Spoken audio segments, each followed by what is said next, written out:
science, but I am so sorry about what America's doing to Canada, man. You have no idea how this we have been affected. Like this is not a this is a bump in a road in a long-term relationship. Like it's over. For Canada, it's over. Okay. We will never trust America again. It's This, like you've been married for 200 years and you find out all of a sudden that that person has been cheating on you for half the time. we all knew, the other half of us knew that this was going to happen, that he was going to create such destruction that there was going to be no looking back. And all I keep hoping is that when the nightmare ends, when he finally gets ushered out with all of his orange makeup, that there's going to be some level of resolute. But I heard all the boos at that hockey game. I know that the new administration's not having it, and good. I'm glad. I'm glad that people are starting to stick up. I know that they're going to have a massive set of protests here in America on April 5th. It's supposed to be pretty epic. But It's also very interesting to see the town halls yeah, because you look at the attendees in the town halls and you know every one of those people voted for Trump. I know. I know. And it's like we all knew this. There's been a lot of people out there that have just, I mean, we waited for that 2 months, like, oh my God, how bad is it going to be? And the fact that Canada, of everybody, was even on the radar, that we're going to annex Canada, that we're going to do what? Like what's going on? Like all of these people that follow Trump, all these people on this side are like, "Oh, well, you guys don't see it." What do you mean we don't see it? Like what Matrix movie are you guys in right now? What don't we see? Because there have been really good diplomats, good governing minds that have been in charge for a long time before these clowns came in that totally, absolutely did things that helped both countries mutually. And for some reason, he's come in and everybody's an enemy. Everybody's doing something wrong. Well, I mean, Trump has lived his whole life with a victim mentality, so Yeah. that's not surprising. Yeah. Why Canada? The answer is really simple: is that nobody has humiliated, no international leader has humiliated him more than Trudeau did, and it's sort of like. Did you ever see the Frontline show where they traced Trump's run for presidency from the night at the presidential press thing? You know where Obama humiliated him. Oh, I've heard about that. I've heard rumblings. Oh, you need to Google search that. You need to see it. Trump is sitting there, and Trump like Obama Yep. roasts him for about 5 minutes, I and love it. Trump is sitting Yeah. there like this. You can tell like he's not even trying to hide how angry he is. Uh-huh. Frontline then says, this is how we got to where we are today. Yeah. So there was it was like a NATO or UN event or something like that, and there was a hot mic and a social event, and Trudeau is caught talking about Yes. how all his own cabinet think he's stupid and are embarrassed by what he says and blah blah blah, and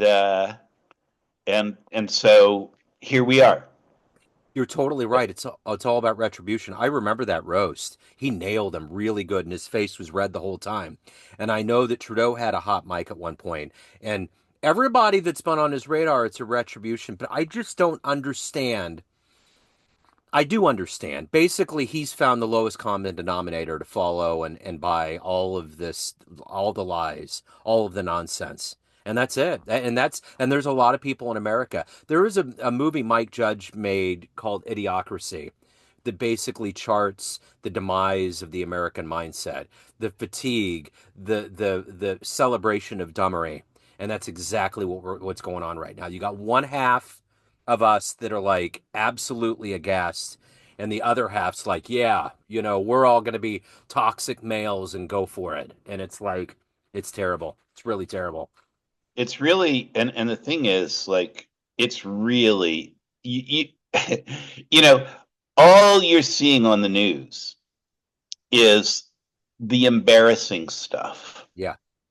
What you're not seeing on the news is the dismantling of the innards of all of these organizations. So for instance, the person running the DOJ, can't remember who that is, was testifying Yeah. Yeah. Yeah. for, before a Senate committee and was asked um, how you're going to ensure that your conflicts don't influence your decision making, um, because they run afoul of ethics rules. And he said, well, we have two lawyers Yeah. in our ethics thing who that's what their job is. And the interviewer said, you replaced them with two inexperienced sycophants. So now tell me how you're going. So it's all the innards, right? It's all the, oh, we're not going to do any counterintelligence against the Russians on social media. We're not going to do any more monitoring of Russia's effort to penetrate our, this, that, and the other. And imagine this, we're going to kick Canada out of NATO. Like, we are your northern buffer, I know. dude. No, And no sense. get Canada out of Five Eyes. And the rest of the Five Eyes are sitting there saying, we can't trust America with intelligence anymore. Yeah. Like we can't, it's not Canada out of the Five Eyes. Yeah. America because it can't be trusted. No. And No. that's why I'm saying to you that this will pass and we will, start interacting again more on a level like before. But the one thing that will never come back is the trust. That will never come back. No, I get it. It's like someone that cheats on you. It's irrevocable. It's gone. I get it. Irrevocable. You can forgive, but you can't forget. Nope. Absolutely. Absolutely. Yeah. S- And meanwhile, from an economic standpoint, right? The number one issue in our election right now is diversification of export markets, Yeah. right? And that includes, like, when Trump says America is self sufficient in oil. Well, it's self sufficient in oil because you consider our oil to be part of your domestic reserve. Uh-huh. Our oil, which you're getting at a 25% discount. I wonder how many countries around the world would love to have that 25% discount. And then the nail in the coffin is you have two different oil markets. Yeah. You have the light crude market, which is the shale, right? Yeah. And then, but all your refineries are heavy crude and you don't produce that. We do. Yeah. You don't want our crude? Shut down those refineries. That's it. That's it. I know. And these are things that a layperson doesn't understand. Like all of the ramifications. I mean, it's one thing that you're going to say you're going to slap tariffs, but it's another thing that's going to completely be an outgrowth of the effect of what they're doing. It's just absolutely abysmal. Abysmal. Yeah, and the primary source of energy for the whole northeast of the US is Quebec. Yeah. Yeah. Electric energy, yeah. It's wild. So, how are the Blue Jays? What's going on? Um, a little bit of context in the answer. Okay. Do you know in 2015, around there, Blue Jays were a pretty hot team. They bumped into, almost winning the division, and, they were a couple of breaks one way or another, could have been in the World Series, Yeah. right? Jose Bautista was our big guy, the whole bat flip incident and blah, blah, blah. Yeah. And then the Jays decided that they needed better management. So they hired these two clowns from Cleveland who replaced Alex Anthopoulos, Yeah. who is the guy, by the way, born in Toronto, who took the Blue Jays almost, to the World Series for a few years in a row. Yeah. AA, as he's known, went to San Diego for 2 years. San Diego won the World Series once while he was there. And then he's been in Atlanta for the 6 years after that, Yeah. 7 years after that. They have been in the playoffs every single one of the years he's there, and they won the World Series once. Yeah. What have we done? We have gone from 2015 down to this: horrible organization, horrible team, horrible, horrible waste of two incredible talents, Absolutely. and a strong pitching staff. Yeah, I know. I know. I mean, and the whole contract negotiations with Vlad, I don't know what's going on with that. You know what, though? I kind of sympathize. Right. Eddie came up as a can't miss Hall of Famer. Yeah. He's had 2 seasons that were good Yeah. out of 6. Yeah. Yeah. Yeah, I get it. To the seasons, we're sitting there going, "Where's Laddie? Where's Laddie?" Yeah. Meanwhile, Bo's hitting the cover off the ball every year except last year. But it's like every other year he's great, and it looks like he's going to be great again this year. Yeah. So I don't know. Yeah. The big question, though, on everybody's mind is not the Blue Jays. Um, the Raptors update, by the way, is these fuckers just don't know how to lose. They are supposed to be tanking this year, and they keep winning. And and when they lose by 2 points Yeah. against top teams. Yeah. So so they clearly don't have their heads screwed on right. Question is, can the Leafs be a playoff team? And you know, it's an open question. Things definitely look better this year. Yeah. Um, and that's the big question. Yeah. So let's get into the Jazz. Did you like the book? Loved the book, and it sent me on a whole other exploration. So first of all, it gave me context, Yeah. right? And here's what the context that is my takeaway from the book. Jazz was a much bigger art form in the US back in the day than it Yep. is now. Yep. And at the time when it started to sort of contract, which was after the Second World War and into the 50s, the guy who ushered in the new era was Charlie Bird. Yeah. I'm saying this as if it's true, but it's like I'm telling you my takeaway. It could be Yeah. totally. No, I dig it. Yeah. So the guy who triggered the brave new world of jazz was Charlie Bird, but the guy who really picked up that mantle and ran with it was Miles Davis. Yeah. And then there was a coterie of people around him who also picked it up or were influenced by him, and it's Davis who sort of led the way Yeah. into the modern kind of esoteric version of jazz. Yeah. And all the players around him, like the Bill Evans, the John Coltrane, and all of those intersections of their careers were so interesting. Like even how they were talking about how Coltrane was so shy in the beginning, like he was just painfully shy. Hmm. I interviewed Terry Gibbs, the vibraphone player, years ago. He's wonderful.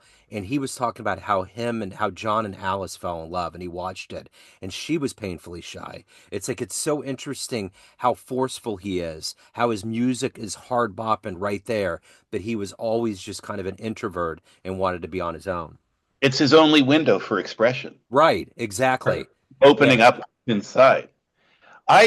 So I read the book. yeah, Um, I had I had read some other biographies or autobiographies, mostly. My primary interest is classic rock. That's the era I grew up in. That's the music I love. yeah, But it's just, it's incredible how many people and bands in classic rock were so influenced by jazz, which right. is not surprising, right? Because how old are you? What year were you born? 72. I'm 52.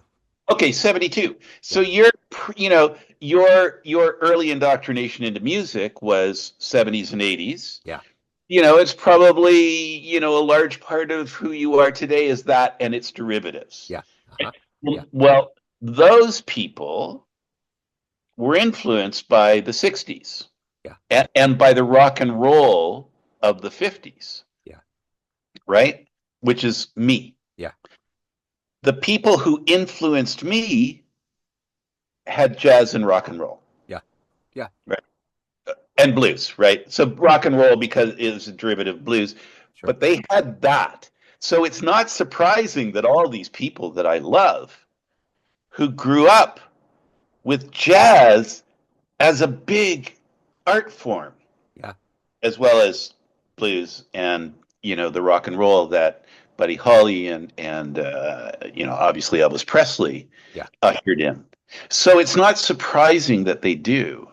But what is really interesting to me is all the different ways that it manifests itself in classic rock, yeah, right? So you look at I'm gonna I'm gonna give you an example that may not seem obvious, sure.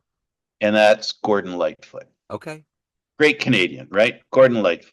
And he's got so many beautiful ballads and great songs, but you don't think of them as being jazz influenced. Well, he went to what's it called? The Westlake School of Jazz in LA. uh-huh.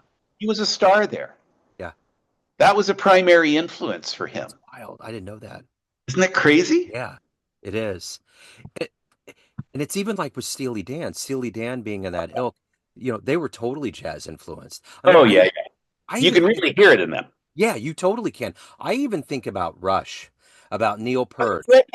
You know what I'm saying? So I saw something the other day that was a viral video that came out, and it was when they were announcing Rush to be in the Hall of Fame, and they didn't even say Rush yet, and the whole crowd stood up and thunderously like gave him a standing ovation for like 5 minutes. It was one of the coolest things I've ever seen. Because Rush is one of those bands that's like right there. Like one of my best friends has seen them like 20 times. Like when people like Rush, they're headlong into it.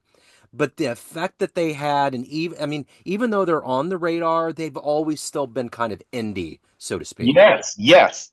You know? But almost posthumously, because the two of the three guys are still alive, but the band doesn't exist anymore. Yeah, They're becoming much bigger posthumously they are. than they were because all those people who loved them as an indie band are still with them. Yeah, Now, here's my journey with Rush. yeah, As a Canadian, I'm in Toronto.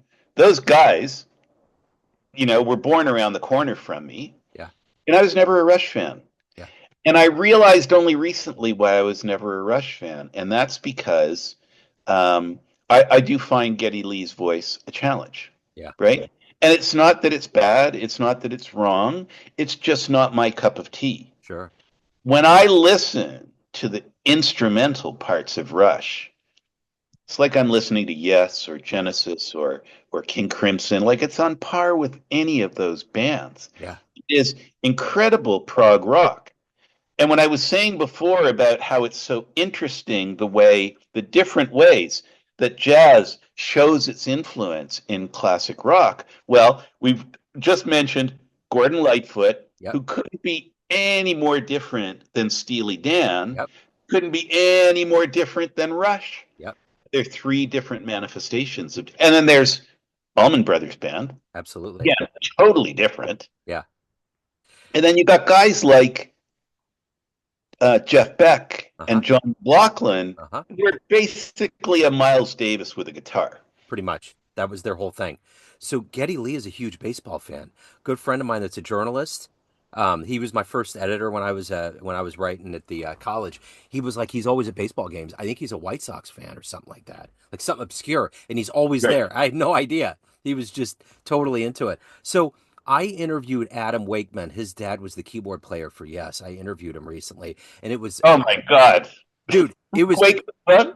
it was piggybacking off a guy that said, I'm going to see a band called Jazz Sabbath. He was in London. And I was like, what are you talking about? He was like, there was this band that was born from Adam Wakeman, whose dad was the keyboardist and Yes, and he plays for Sabbath and does a lot of stuff. And he came up with this fictitious thing about how around the time Black Sabbath began, there was this jazz lineage that got buried from some acrimonious thing that happened. But anyways, I talked to him, and it was just absolutely revelatory. And to hear Sabbath being played in a jazz sense, it feeds into what we're saying about how all of these rock and roll idioms that we love were totally christened by this whole idea of jazz and that improvisational backbone, you know? Yeah, yeah, yeah. And when you talk about the improvisational backbone, Yeah. so the jazz, I think I told you in a previous conversation about how I saw Chick Corea and oh my God. I can't remember his name, but keyboardist, Oh big God, you loved it. Yes. big jazz keyboardist now, Herbie Hancock. Herbie. Yeah, Herbie. Two Yeah. of them, two of them, grand pianos fit together like this in grand old Massey Hall, Yeah. and it was just the two of them, and it was, but every song was the same structure, which was a structured opening, which the aficionados understood or recognized and clapped, Yeah. and then there was a long improvisation, and then they would bring it in for a landing with a structured close. Yeah. That's every Allman Brothers band song, right? Or everyone that's really true Allman Brothers, Yeah. Whipping Post, and all of those things. They are an improv band, Yeah. and so they have the same structure, the same open and close, and then in between is like different every time they play it. Yeah. Yeah. I had a mind-blowing moment last night. I'm watching a documentary on Clive Davis about how he was a lawyer. Have you seen this movie? I think so. I think so. Okay, Yeah. so he kind of reminds me of Quincy Jones. Like these people happen to be very integrity filled. They had this like acumen of no controversy. Everything was clean, and they were just these wise kind of music minds. At one point, Miles Davis, I guess, went to Clive and wanted to like revise and revamp things, and basically said all of the people that you're signing are white and they've stole my music. So he said, you need to go to the Monterey Jazz Festival and watch these cats and figure out what they're doing and kind of riff off of that and make your own lineage. If they're stealing you, then you do it, you refine it. You're Miles Davis. That's why he went in that ECM electronic phase. That's why he went into getting all of those guys that were making more noise and getting away from that like acoustic jazz vibe. And I had no idea that that was because of him. But anyway, it was just so interesting how many careers he launched from Janis to Whitney Houston and just how humble he is. And I always kind of thought when I saw Clive that he has to have a rough edge to him, but he's just like this big, happy guy that just has this brain like Rick Rubin. They just think in music, they see shit the way we don't see it, but they're grounded and they're cool. Yeah, if you want to know what Clive Davis is like, he's one of these guys where don't look at him to see what he's like. Look at the people around him to see Uh-huh. what they think of him.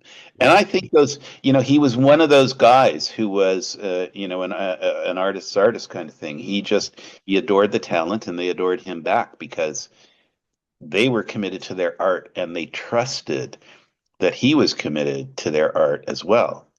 But you're bringing up a topic that amused me as I'm reading all these books on various musicians, Yeah. is that Davis complained extensively about the people who stole from him. Yeah. Coltrane did as well. A lot of them did. Uh-huh. Out of one side of their mouth, they're complaining about the people who are stealing from them, and then out of the other side of the mouth, they're talking about all of their I influences, know. how grateful they are to their influences, but they never saw that as stealing. I know. It's weird. The whole thing's weird. That's the reason why I don't trust Facebook. Mark Zuckerberg's whole thing was that he took an idea that wasn't his and he totally ran with it. So when everybody wonders why there's all of these lawsuits and he's announcing these weird things, that's who he was. Like if you look at the etymology of everybody, for instance, Donald Trump, his first lawyer, Ray Cohn, and this is in Wikipedia. This is public information. Ray taught him to take as much as you can from the government, and if you're lucky enough, leave it in shambles. It's documented.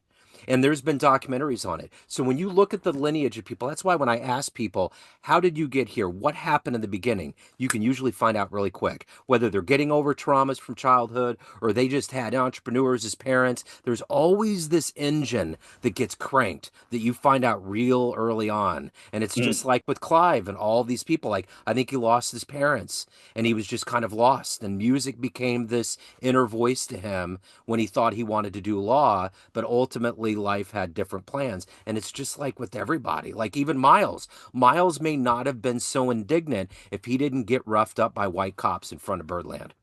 Period. That whole thing could have ended. Yeah, yeah.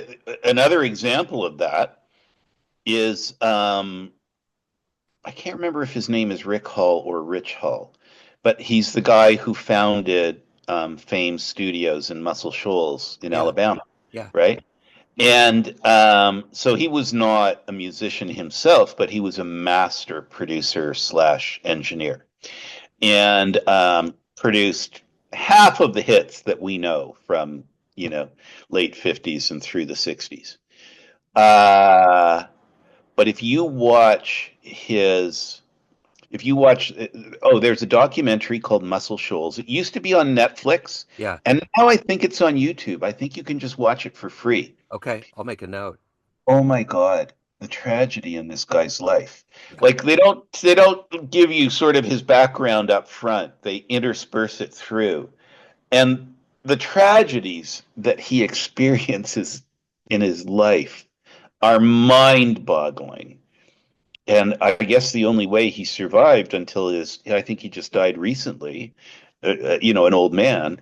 But the only way that he could sort of survive is by channeling all that grief and rage into producing some of the most incredible art from the 60s and 70s that For we sure. that Yeah. we know.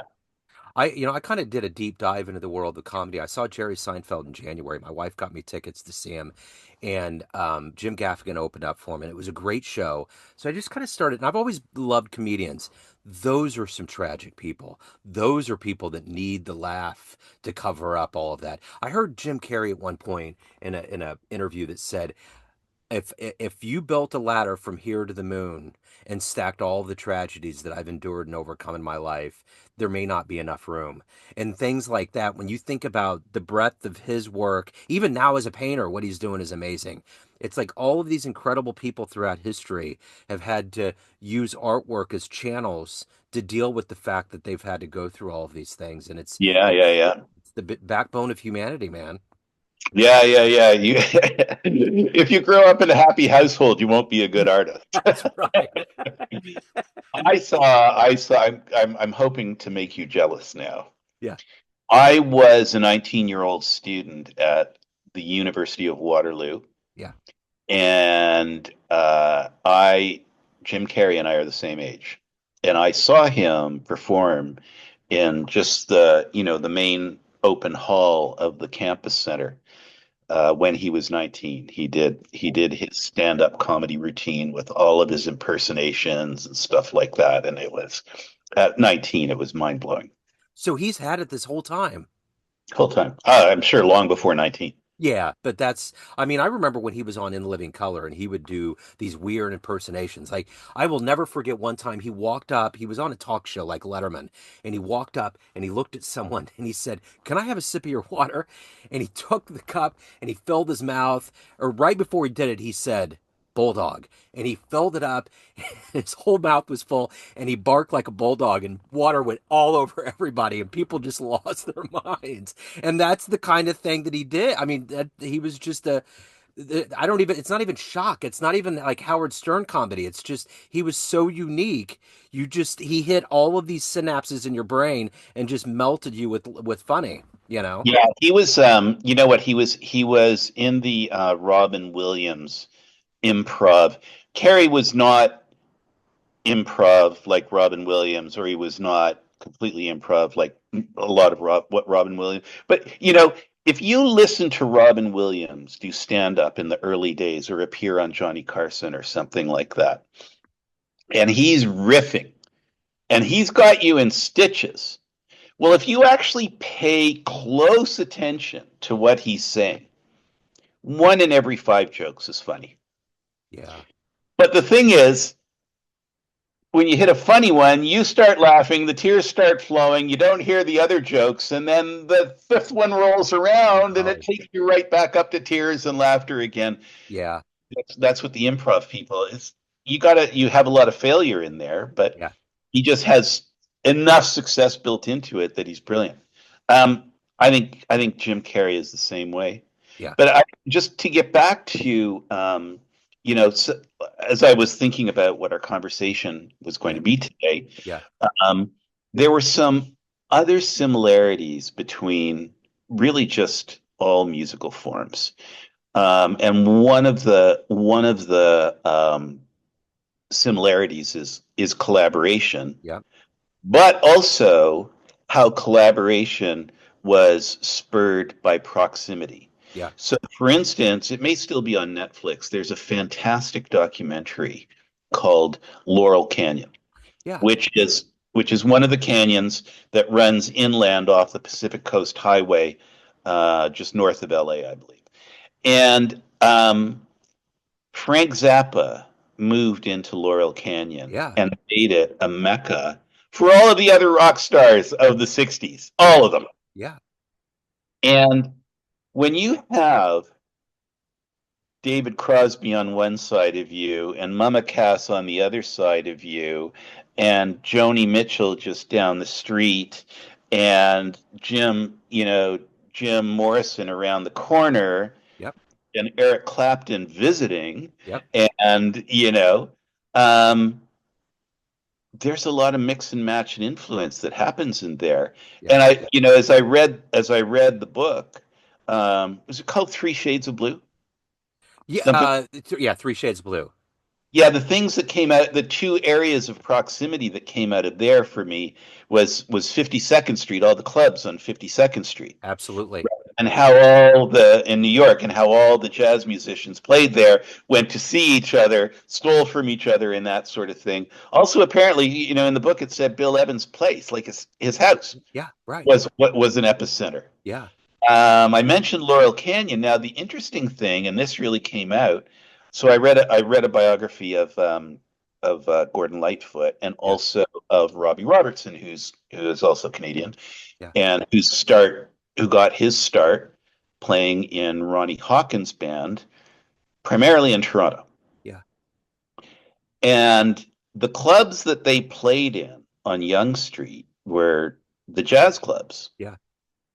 And all the jazz greats loved coming to Toronto and playing in the clubs because we had a mixed audience. Yeah. They could stay in any hotel. Yep.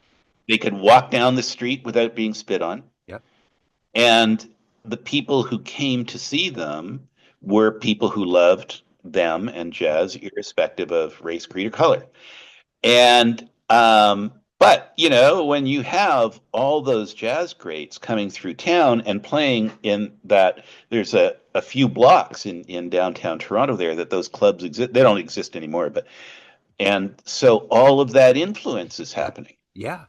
I had no idea there was that level of a cauldron, but I know that a lot of black musicians would leave America and go to Europe and other places and be treated wonderfully. Like I think Ben Webster went to Denmark and stayed. Nina Simone went to France and stayed. And stayed there. I went to France. I went to Paris. I was stuck over during 9/11, and the feeling in Paris and France was something I'd never felt before. It was the first time that I genuinely saw a mix of people, and it felt comfortable, not forced, not weird, not DEI, not we have to do this, but we're human beings that have had this civilization for a lot longer than a lot of other people, and we've figured some things out. That was the vibe. And was that just because you were in France, or was that because of 9/11? This And was you it was prior to 9/11. So I started in France on the 4th of September and kind of backpacked through Europe and made my way to Venice on 9/11. But before that, yeah, it was just the vibe. It was just the way it was there. So it was Right, right, cool. right. So Yeah. you just felt like you fit. I felt it just felt at home. Like everybody was cool. Everything. I mean, I've never really been good at French, but I didn't need to be. I just felt it. I just felt this vibe from everybody. So it was the unspoken language. But I have a funny story about American speaking French. yeah. My mother is off the boat Irish. She Okay. came to Toronto. Her sister went to New York Okay. and married a guy from Brooklyn, and they lived in Long Island. Yeah. Um, and he was stationed in France for the Korean War. He was sent to France to fight the Koreans in France in the sorry, that's not that Second World War, in the Korean War. Yeah. Anyway, so he was in France for a while, and I guess he has a bit of an affinity for languages because he picked up French. And then, he's discharged after his service. He meets my aunt, they get married, and they decide that they're going to buy a house in the middle of Long Island. And they're driving out there, and he starts talking to the real estate agent about this. So it's an area that is spelled Haupage,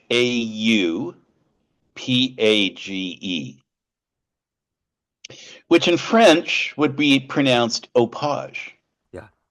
And he started asking about Opage. I may have the spelling slightly Sure. wrong, Sure. but he kept asking about Opage, Opage. Nobody knew what the heck he was talking about. As it turned out, it's Hopog, Hopog, Long Island. That's wild. That is wild, man. Yeah, That's yeah, funny. That's great. Yeah, my dad was born in Brooklyn, raised in Long Island, so I got that lineage in my background. All my relatives came over to Ellis Island and all of that. So, right, right, right. yeah. Go. So the one thing I was going to say about the book that I realized, I love the proximity. I love what you were talking about, how all that came together. I was thinking about Bill Evans because he was another tragic soul and Mhm. how things went downhill. It was like music saved him. And I felt that kinship with all of them, like music saved them all. Like Coltrane was kind of shy. Miles was dealing with the anger of the racism. I mean, they were all dealing with it in their own way. But it was like Bill, out of all of them, that sound they embodied, which was so hypnotic and wondrous, just was a part of that Robin Williams thing, the tragedy, the depression they were living through. Mhm. Yeah, I wonder, if our attitudes towards depression back then were the same as they are now, and the technology, meaning the medication, was where it is now. I mean, it's not great where it is now, Yeah. but it's certainly better than it was back then. Yeah. Um, A, would we have the music that we have? We may not, Right. or B, I mean, ideally, we'd still have the music, and Yeah. those people would hang around. Like, look at a guy like Sly Stone of Sly and the Family Stone. Yeah. There's a guy, the father of funk, right? He was Prince before Prince was Prince, Yep. and and he just had a brief period Yeah. where he could express his magic, Yep. and then his mental health took him out Yep. of being able to function, and people couldn't trust him to show up, couldn't trust him to perform, couldn't trust, and it's a shame because, oh my God, when you look at the whole world of music that he opened up, funk, um, and he grew up with all the same people, right? Yeah. All the same jazz folks. Another band, when we talk about all, you have a jazz influence on classic rock, and then those flowers sprout in all their own different ways. Yep. And we named a whole bunch of bands earlier. Look at a band like Chicago, I know. for their first five albums. I know. They were, it was hard to tell, what was jazz and what was I rock. know. And then they have the horns legacy from jazz as well, right? Which they, Yeah. they use beautifully. Yeah. There's a special on, I think it's Hulu, called Yacht Rock, and that's what they call that. They call the Doobie Brothers and Michael McDonald and Loggins and Messina and all those cats, and it's a Yeah, part of really. that ilk. It was they took the ECM vibe and they stretched it into something, but apparently at the end of that film, they call, I think, Donald Fagen, and it was just an audio thing. And the producers of the film call him up and said, "Look, Donald, we're doing a documentary on Yacht Rock." And he said, "What'd you say?" He was like, "Yacht Rock. Are you He was familiar?" not Said, "Go fuck yourself," and got off the phone. That was the end of that. Yeah, yeah, no, he was not a fan. But No. you're talking about a genre of music or an alleged genre of music, right? And it begs the question, what is that genre of music? All right. So, for instance, what is jazz? Yeah. And it's a really interesting question, right? And I've been thinking, because I knew we were going to have this conversation, Yeah. how do I define jazz? And I I did not come up with a very good definition of it, Yeah. but I printed this thing off that I thought was priceless. Um, it's a guy. So this is his post. I can't show it to you because it won't show up very well on here. But Yeah. it's a staff, right? And it's got handwritten notes in the staff. And the comment is, "This is the Charlie Parker line that Barry Harris taught. He suggested that Charlie played a D7 over an E flat 7 and A flat 7, then resolved to the D flat major seventh." You would not have that conversation in pop rock. No, you would not. And so what it made me think is that at least the genre of jazz that was ushered in by Charlie Parker and really sort of shaped by Miles Davis is that it's time signatures and augmented chords, right? Like you can get through 80% of classic rock and pop music in general with major chords and minor chords. Yeah. Yeah. But when you start playing with time signatures and playing with time signatures and chords that use the sevenths, ninths, and elevenths or flat, flat whatever, does not necessarily make it jazz. Yeah. But those are often the characteristics that I see in jazz. And Yeah. so, when you see what's Rush's Tom Sawyer in 1716 or something like that. Like what even is that as a I time know. signature? I know. Yeah, I know. Like I know. It's like I don't think in those kinds of ways, which is why I think I gel so well when I talk to these musicians because they'll get to the end and they're like, "Oh, I was expecting this thing about why did I pick this and why did I do that?" Like I don't like there's a part of me that relishes just taking in this music viscerally, but it is astonishing to think how much of the jazz brain can take that sheet music and just twist it and bend it and throw it into this confetti of just like what in the hell is going on, because it's true improv. So going back to the definition of what you're saying, jazz is truly absolutely the temporal unknown of it's like not being able to predict the weather. It's total improv. And whatever you want to throw into that, whether you want to put a bassoon in there, I mean, what a eclectic music to have a bassoon. You can have an ode, you can have a zither, you can have a vibraphone. There's all these things, and it would work. It would totally work together, and it would sound like good jazz. Yeah, I don't think the instruments define the genre. Right. Um, because you can make those into anything. I was watching a really interesting Frank Zappa video yesterday, and oh my God, Frank Zappa, Yeah. was he influenced by jazz?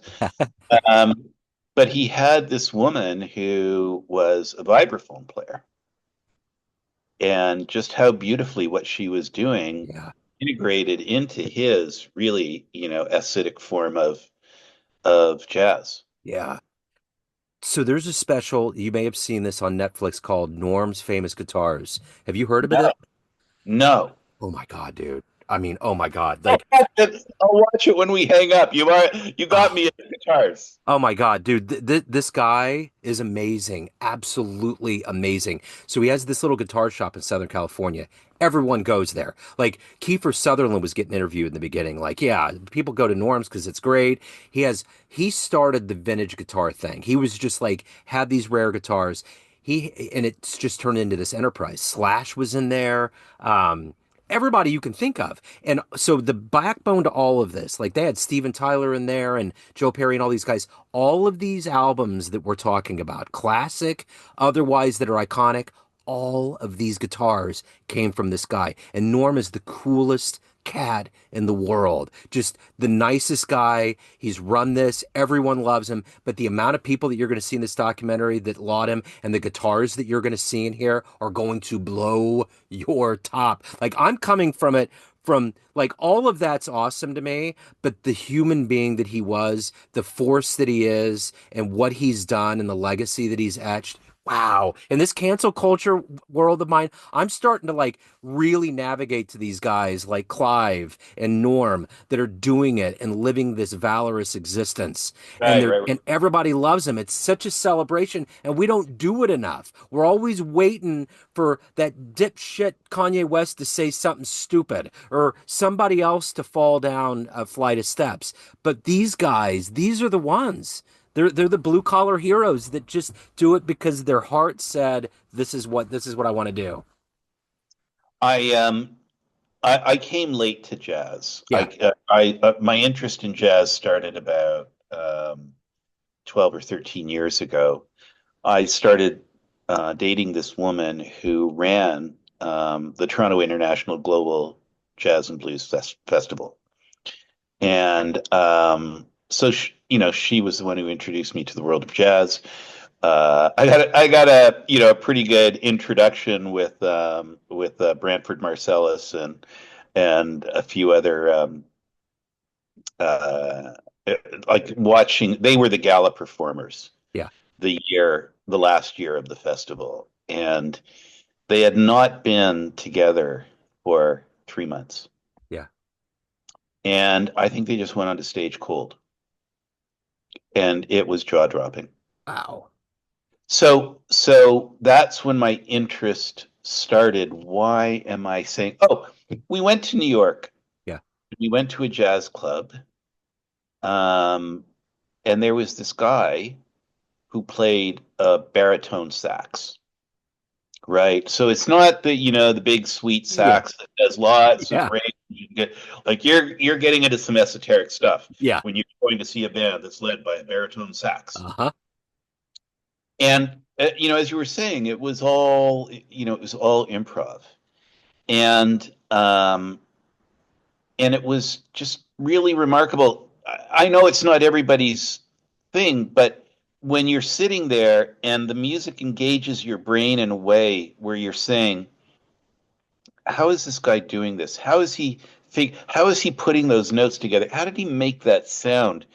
How is he making this work?" Yeah, He's using all these weird notes and times and stuff like that, and you're just lost in all of that. yeah, yeah. And he's done, and the five people at the three tables all go, but this guy is like just a genius for Yeah. how he's able to make art from this obscure instrument, and there's five people who care. I know. We see that in Kansas City. We have a On a sing Friday night. we have a singer, Deborah Brown. She's legendary. She goes to Europe all the time. She's wondrous. She was at this place called Upcraft Piano Cycle. And it's kind of like Norm's guitars, but it's for pianos. There's pianos everywhere, and they got this little area where they can perform.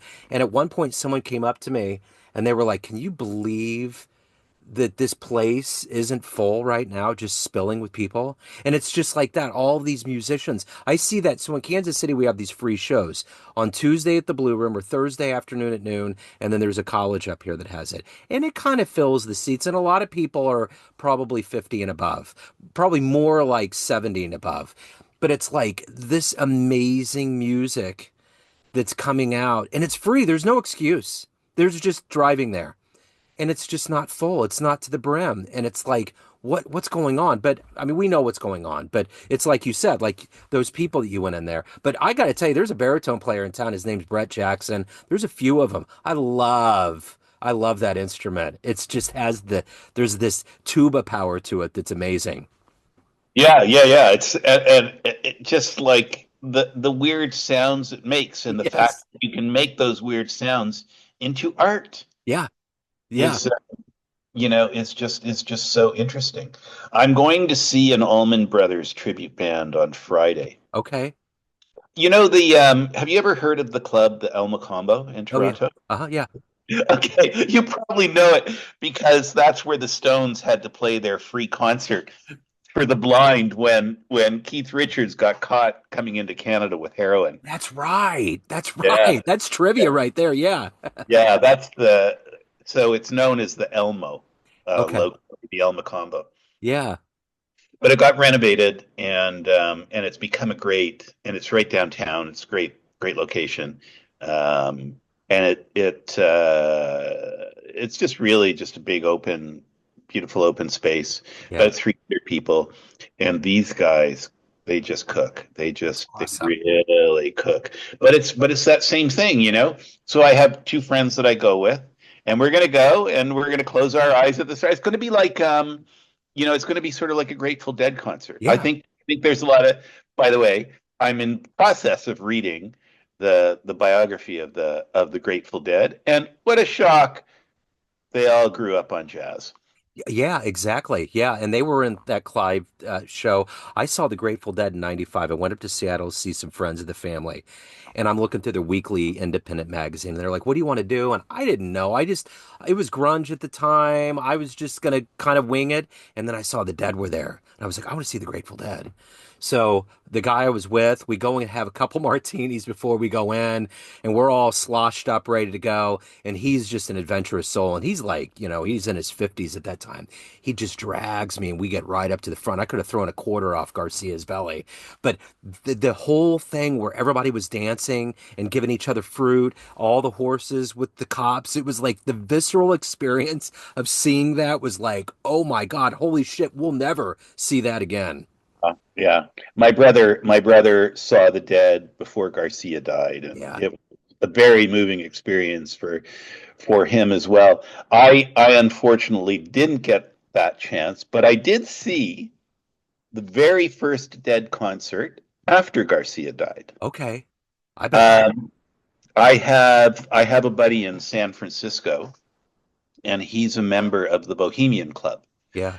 which is a very exclusive arts-based club in San Francisco. So the members are all the sort of hoi polloi from all across America, but you either have to have an art and participate in it there, or pretend you do, Yeah. right? So when Henry Kissinger used to have walk-on parts in plays, but my buddy got he got a joint degree, law and stage lighting. Who doesn't get joint degrees like that? But the beauty of it is, like when you want to become a member of the Bohemian Club, let's say you play violin, Yeah. there's a quota for violin players. Yeah. And so you go on the violin waiting list, and as members leave or die off, then you work your way up, and 10 years later you get an invitation to the Bohemian Club. Yeah. Well, it's not a long list of people who do stage lighting. Yeah. So my buddy got in when he was 30, which made him one of the youngest members of the club. But what a great place to watch performances. So Bob Weir was being inducted into the Bohemian Club at this massive dinner at its clubhouse in San Francisco. And he told so many funny stories Yeah. about 60s and 70s, and all the shenanigans with all the other rock stars and stuff like that. But then they went down to the theater, and my buddy and I went up into the lighting room, and Sammy Hagar was Oh, the cool. singer. Yeah. He's a Yeah. cool cat. I've seen him. I saw him with Van Halen years ago in Kansas City, and I've always liked him. He just has a good soul. He's an adventurer. I remember at one point, we went to see Radiohead in St. Louis, and this was like in '04, and there was a gas station, and we were like, do all the rock people, where do they stay? And he was like, oh yeah, it's funny enough, they stay over here. And he was like, Sammy Hagar came in here about 3 weeks ago and wiped out all of our condoms. And I was like, okay, well that's a Sammy Hagar thing. I can see that Okay. happening. Right. So I'm not a fan of his voice, yeah, but every time I've ever seen him interviewed, I have the same impression as you. Just a yeah. really nice guy. Yeah, cool cat. So I got a few minutes here. Let's give each other an assignment here so that we can reconvene. So I want to hear what you have to say about Norm. I think you're going to really, really dig that. Hey, for sure. Well, cool, man. We got our homework. We're going to move on. It's always a joy, Ian. Stay cool. And when we talk next, the baseball season will be underway. We'll be in full gear. Sounds great, Joe. Thanks very much. Sure. Take care, man. Bye bye. Hello, friends. Joe Dimino here. I just wanted to let you know that after 30 years or so, I have finally released my first book of poetry through the mighty Spartan Press here in Kansas City, Missouri. As the creator and host of both Neon Jazz Radio and the Famous Interviews with Joe Dimino podcast, along with being a visual artist, I'm ready to embark on a new adventure and want you to be a part of it. You can get a copy online via Barnes & Noble, Amazon, and actually on the streets in Kansas City at the great Prospero's bookstore off 39th Street. You can also visit joedimino.com for links to the book, to more poetry, and everything in my world, including paintings. Thanks for all of the love and support over the years, and please dig the words.